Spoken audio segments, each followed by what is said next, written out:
Welcome in, everybody, to Betting Pros. It's time to place your bets. It is me, Joey P, Joe Pisapia, and today we're looking into the division round, the Saturday games for the NFL. One, we've got some fresh meat going against the establishment, and at number two, we've got in-division rivalry that's very exciting. In fact, obviously, there's so much to break down in these games. I'm very happy that Matt Freedman is here to do it with me, as always. And our guest from FTN, he's also the host of Mean Streets, where I go on all the time, like to hang out. He's over at the FTN network, the one, the only Chris Meaney. And Meaney, this is kind of fun because this is almost like the ghosts of, Eagles coaches past, present, and future, right? You got Andy Reid involved on Saturday. You got Doug Peterson involved on Saturday, and your current head coach, Sirianni. And I know you're an Eagles guy, so it's a lot of mixed feelings going on for you. Yeah, there's a lot going on. I was happy to see Doug Peterson and the Jags pull that out last week. And as you mentioned, I mean, he's been on the coaching staff with Andy Reid in years past with Kansas City, and he did a great job in Philadelphia with some inexperienced quarterbacks en route to a Super Bowl. I just like the story for Doug Peterson, man. Like I thought he got treated unfairly in Philly. You know, he went there, he won a Super Bowl. He was canned a couple years after that, had the whole Carson Wentz saga, and 1 year removed from the NFL, he's back with the Jags. Last year, they were the worst team in football offensively, and he brings them to a division title and a nice comeback story. And we'll see. He's got to have his hands full against his former guy in Andy Reid, but it's a nice story across the board. And we've been watering flowers in Philadelphia since Nick Sirianni said that, and the flowers are growing. The team is feeling themselves, so we'll see if they can take care of the Giants again.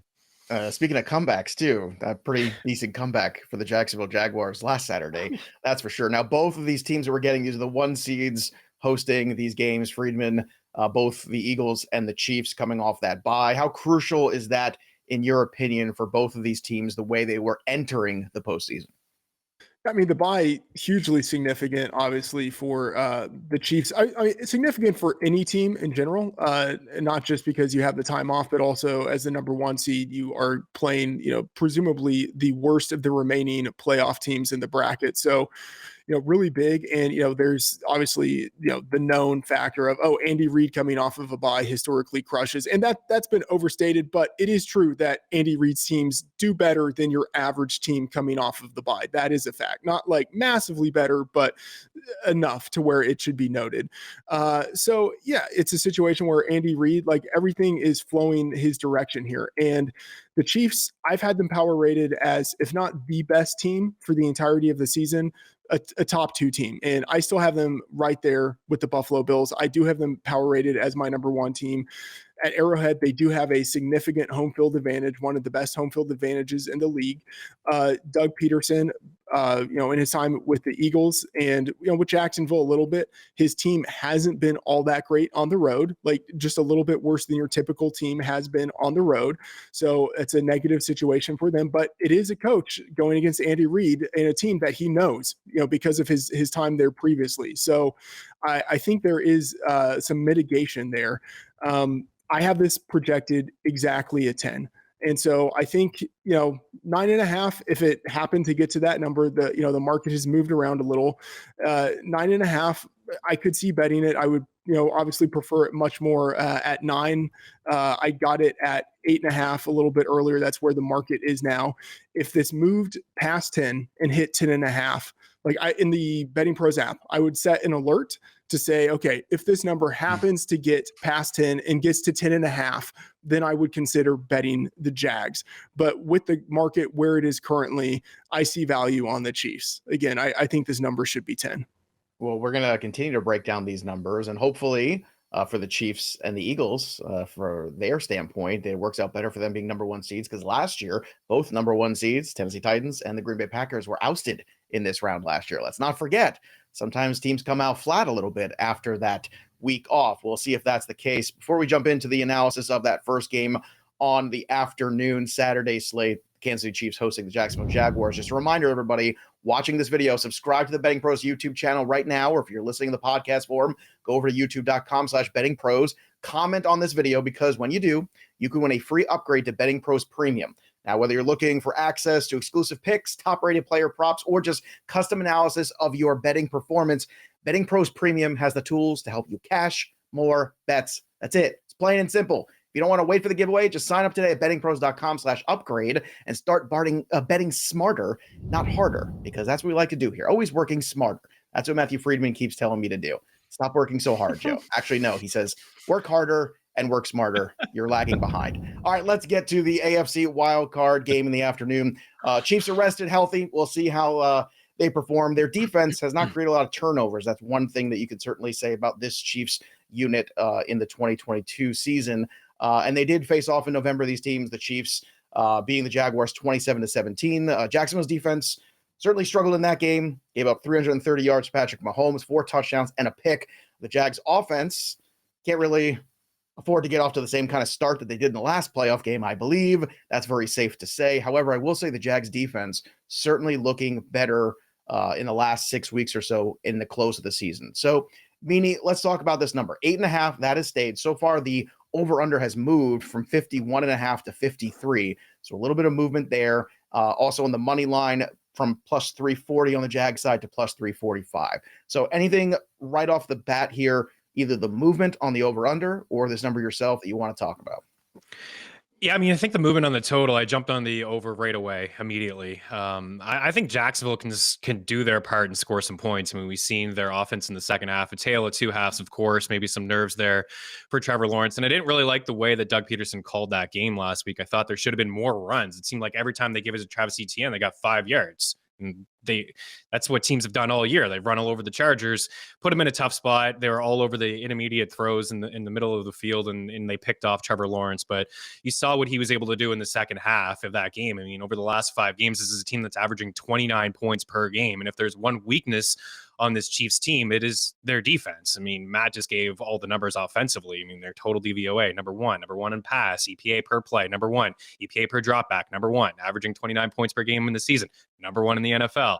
You talked about Andy Reid and bye weeks. I mean, they came out hot last year in the playoffs, 42 points in their first game, 42 points in their second game. I would imagine they're getting to 30 in this game, just similar to the last game where maybe Mahomes throws 3 or 4 touchdowns.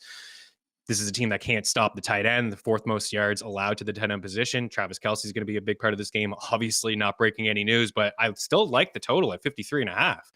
As I said, we could see some sort of backdoor cover. I also agree with Freeman on his number. If you see some 9s, I'm seeing right now using the prop shop at FTN, I'm seeing 1-9 plus 9 over at PointsBet. I could get behind that. I feel like there is potential of a backdoor cover, but it's hard to just where the stop's going to come from. Right? Jacksonville can score, top 10 total DVOA, according to Football Outsiders, number 6 in pass DVOA. I mentioned the run that they've been on recently. Got a nice running back as well to maybe slow the pace down in this game if they lean on him a little bit more. But defensively, they're one of the worst defensive teams here remaining in the NFL, 20th against the pass. So I think maybe a backdoor covers in play. I think we'll see a lot of points, but it's really hard not to back Mahomes in this offense. I saw somebody make a comment just this morning on Twitter that said, we got pretty much all the outcomes of the games we thought, but they were more interesting for the most part than we thought they would be. I thought that was very well put. So I'm stealing that. I'm going to pretend like I said it. And I want to talk about that very same instance. It feels like a foregone conclusion. The Chiefs are the establishment. They are this team that we know Patrick Mahomes in this MVP conversation. Trevor Lawrence coming off an incredible emotional comeback win, part of this new guard, part of, this quarterback crop too that we think is going to be in this elite quarterback tier for many years to come, along with Patrick Mahomes. But it just feels like the beginning where we feel like we're kind of in the prime for Patrick Mahomes here.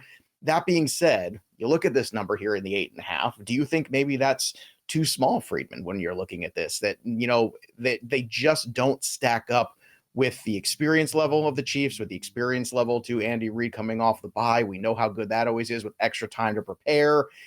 And then on top of which, where these two teams are at, one starting to uptick and the other at the top head of the class, basically. Yeah, I mean, I have this projected right around 10. I would expect the Chiefs to win, but nothing would surprise me in this instance. And part of it is, Trevor Lawrence has just been so good compared to what we saw last year. And I think like you can see that like this is not where he plateaus. Like there is a trajectory of him continuing to move into the elite tier for the quarterbacks in the league. Similar, I would say, to what we saw out of Joe Burrow last year. And so it would not surprise me, just as we saw Kansas City struggle against the Bengals last year in the playoffs, it would not surprise me if somehow Jacksonville actually does like squeak out a win. Like I'm not betting on it, I'm not projecting it, but like I can imagine how it happens. Like they do have a quarterback who in a year could be considered one of the top 3 quarterbacks in the league. Like that is within the range of outcomes. And at some point he takes that step forward. Why not in the playoffs? And one thing, even if Jacksonville doesn't win this game, I can see the backdoor cover. As again, I said I have it projected at 10, but there's something with the projections with Kansas City where all year Kansas City, like Meaney mentioned it, like number 1 across the board in a ton of offensive metrics. They have Patrick Mahomes number 1 in a lot of the passing metrics that you would look at.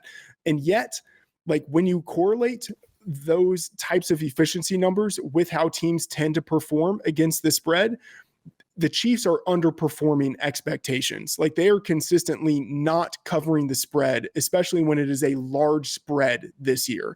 And so that's not to say that the Chiefs like aren't that team. They could cover these spreads if they played for a full 60 minutes, if they played with that urgency. I just don't know if we actually see them do that. So again, I have it, projected right around 10, but I can see how the Chiefs underwhelm expectations once again. Yeah, well, we talked about it just, I think, the last couple of weeks too, heading into the playoffs. The Bills and Chiefs having trouble putting teams away, and when you know it, we saw the Bills struggle again, putting away the Miami Dolphins, a team by all accounts they should have put away early and often. They did not do that, and that game got way too close for way too long, right to the last minute or so. Kansas City Chiefs, 7.5 point margin of victory this season. That is their average margin of victory. When you're looking at that, Meaney, and you're looking at this number, the 8.5, do you see, we're recording this here on, what day is it today? Tuesday, trying to get my day straight here. Do you see this number changing at all as the week goes on? Is the early value to lock it in? We already saw the over-under move up. Do you see this number of 8.5 moving as well, potentially? I don't really. I don't think it'll get to 10 and a half. I think people would bet the other way if it was to get there. And I mean, if you want to wait it out, by all means, you potentially could. But if it got to 9.5, 10, I would jump all over it. Like I said, this 9, I kind of feel pretty comfortable laying it. I know it's a little uneasy, but what we've seen so far in the NFL this year is these teams aren't really covering these spreads. And even when Friedman alluded to it, maybe they've been a little bit underwhelming. And even though they've been fantastic overall, we just expect so much more. And the numbers expect so much more as well when you look at them from an analytical standpoint. But I really do believe that the Jags can do their part offensively and kind of keep up. If there's 1 or 2 turnovers, I know a couple of years ago we saw this Chiefs team really start slow when they won the Super Bowl that year. Weren't they trailing from behind in every single game? And they came back in the second half. So that's possible as well, even though we're talking about Andy Reid and how explosive they were last year and things like that. I still feel like this Jags offense is pretty good. Like again, they're a top 10 offense. They got some weapons. Like there's so numerous many amounts of ways weapons to win. That's, there really is.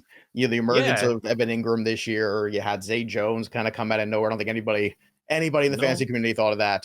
That Zay Jones Christian really Kirk is an elite wide receiver in my opinion as well, and they got a good running back. He got paid like it. They were telling us that they knew something we didn't, and we should have listened. I guess a little bit harder. But and this is why the Betting Pros app is so important too. Make sure you have that on your phone so you know when these lines change. You can go ahead and make your wagers accordingly. Let's go to the next game here. This is the nightcap here.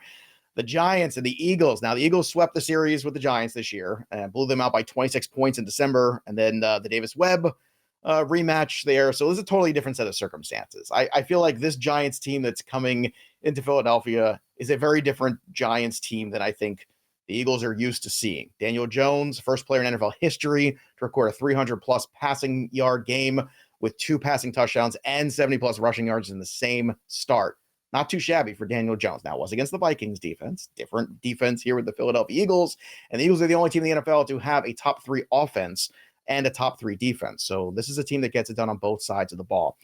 Freedman, let's talk about this game here. We have the number at 7 currently here.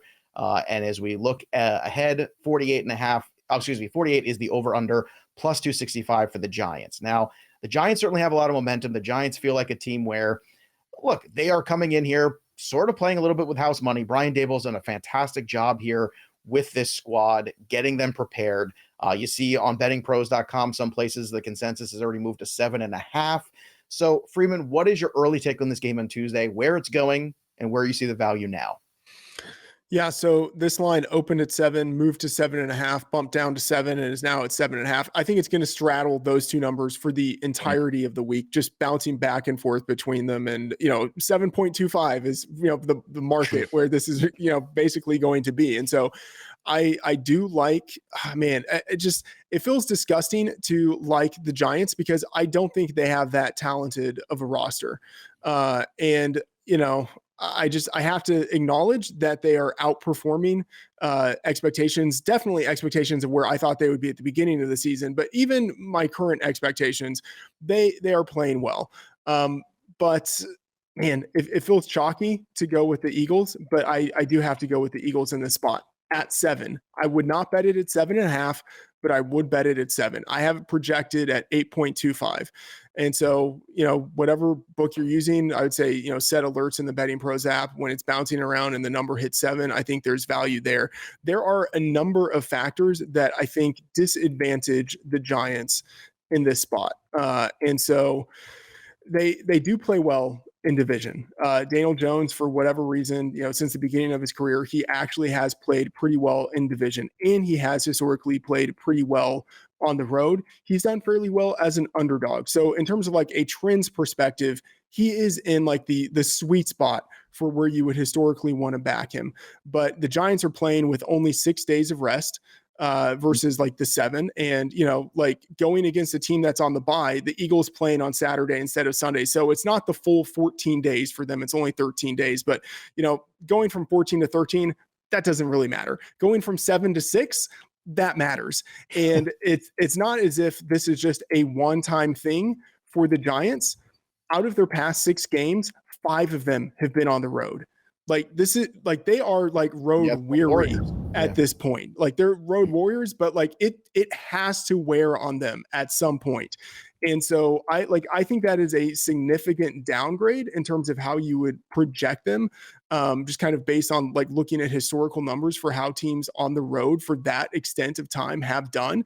And I think that makes a difference in terms of where I'm projecting this game versus where the market is right now. The fact that they have only 6 days to recover and they have just been rugged on the road out. This will be their 5th game on the road out of their past 6. That is just unfathomable. That is the type of thing that NFL schedule makers during the regular season would never do to a team. Right. But because it's the playoffs, they have that run of bad luck. It is definitely a run of bad luck, potentially. I had a run of good luck because I had the Giants on the money line. So it was a good time for me this weekend. And I am tempted to let it ride again. It's plus 290 on there. Now, Meaney, we've seen a little bit of the familiarity breeding contempt here because we had the Dolphins and the Bills. That was a little bit closer than we thought. You did have a while there in that Ravens-Bengals game, too, where it was a little tight.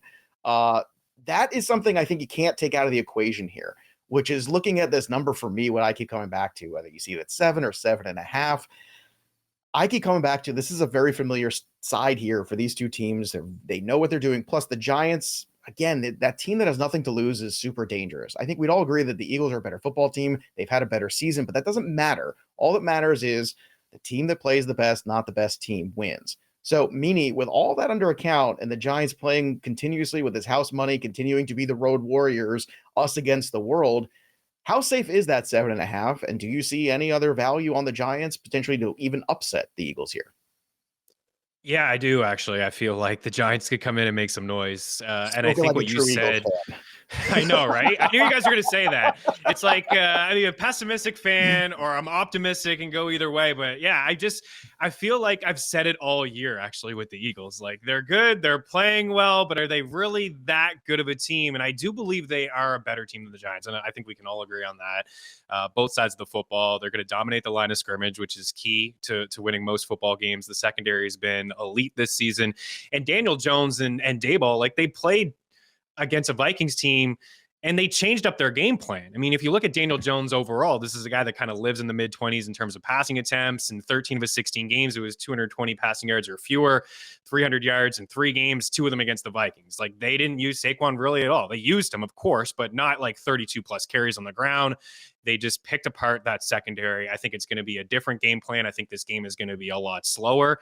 And I think we can take what you said, Joe, from some of the divisional matchups. The Ravens and the Bengals in the third matchup played really tight. That third matchup against Miami and Buffalo, whatever. Like, coaching things from Mike McDaniel, some mistakes, 7th round rookie quarterback and Skyler making some mistakes and Josh Allen turning the ball over a couple times. It's just that third matchup. And even when these two teams played in week 18 and it was Jalen Hurts' first game back, I actually jumped on the points at plus 16, even though the Giants weren't playing anybody, because I was nervous of where this Philly team was at. Missing some players on both sides. It sounds like Lane Johnson's going to play, which is a huge deal because he's allowed 9 pressures all year. And Jack Driscoll, who filled in for Lane Johnson in 2 games, allowed 6 pressures, 28 games in a row from Lane Johnson without even allowing a sack. Like, he is a big part of this offensive line. And when these two teams played in week 14, when everybody was healthy, I think maybe the Giants were missing a couple people in the secondary, but from the Philly standpoint, everybody was healthy. They had a season high 48 points, 6 touchdowns, 254 rushing yards, and 437 total. I think it's going to be run on both sides. I don't think Jalen Hurts is 100%. That week 18 game was kind of like a feel out process, but there were no design runs. He was getting the ball away as quick as he could. He wasn't taking any hits. If you take away his rushing ability, this team could struggle offensively to move the football. That's my one concern. But I feel like they will lean on the run. I feel the same sort of deal. Teams that have beaten the Eagles, Washington comes to mind, went into the link, ran the ball, slowed the pace down, got into manageable third down situations and moved the ball that way and killed a lot of clock. So I do feel like this will be a slower pace. I'm a little hesitant on the total. I agree with Freeman. I think it'll just kind of 7.5, maybe a 6.5 and 7. I jumped on the Giants plus 7.5. I feel like this will be a tight game. And Brian Daboll's going to learn a thing or two from those 2 matchups. I mean, he's a really great play caller, so I think he can take a little bit away from those 2 spots. But ultimately, I feel like Hurts isn't 100%. They can let on all they want that he's perfectly fine. But there were, even in that game, Joe, like this average depth of target was completely lower than it was all year. He wasn't taking a lot of shots. Maybe they were just trying to get through the motions and get that win and clinch that division. But I don't think he's 100%, and I think that could be a big factor in the Giants covering. Friedman, to Meaney's point there about potentially, bringing that run game, using Saquon and that, slowing down the pace, does that put that 48, the over on that 48 really in trouble potentially?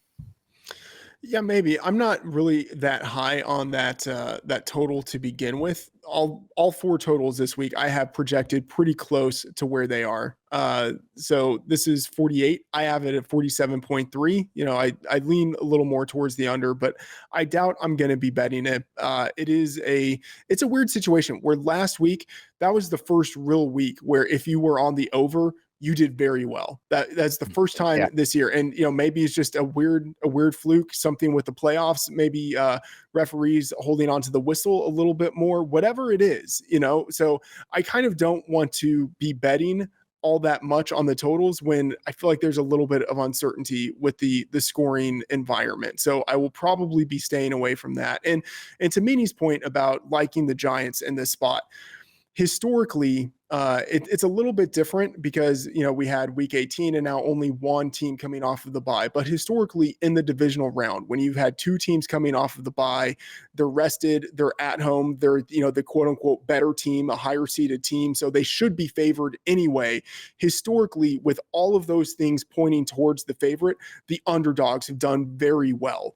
And so it is a situation we have this Saturday, number 1 seed, big favorite, at home, very rested. Like I feel a little bit dirty being on both favorites in this spot because it's like I'm going against the teeth of history here. And that was kind of my point for the weekend games, which is why I said the Giants are the money line on the Sunday afternoon, because to me that was the clear, like, look, you have to find somebody who's going to go win on the road one of these games. It probably wasn't going to be the Dolphins. That was a tough sell.